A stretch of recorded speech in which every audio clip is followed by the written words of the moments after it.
তারপর আমি দেখি একটা বিরাট আওয়াজ একটা শব্দ হইল এখানে। তারপর দেখি বাসের এই অবস্থা। তারপর আমি তাৎক্ষণিক আমি ত্রিপুল লাইনে ফোন করি। ত্রিপুল লাইন থেকে আমাকে এসেছে তার সাথে কথা বলা যায়, মোল্লার আমার সাথে কথা বলা যায়। আমি তাদের লোকেশন দেই, সমস্ত কিছু বোঝাই আর কি বলি।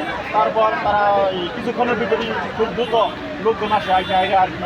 এই অবস্থা যা দেখতে হবে এরকম। আর কিছু লোকজন ছিল আহত অবস্থায়, আমরা ধরে ভ্যানে মোল্লাহাট গোপালগঞ্জ এদিকে পাঠাই দিচ্ছি আর কি, হাসপাতালে চিকিৎসার জন্য আর কি।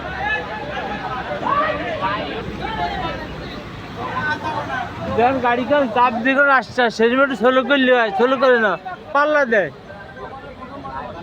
আচ্ছা গাড়িটা যে কোনো সময় গাছ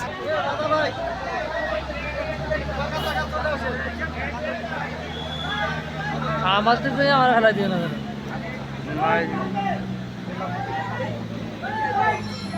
চলো আমরা চলে যাই। চালু মানে চলেন আমরা চলে যাই।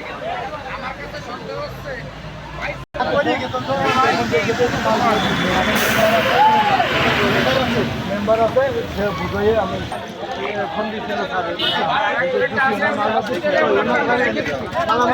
ভদ্রলোক কই, সে ভদ্রলোক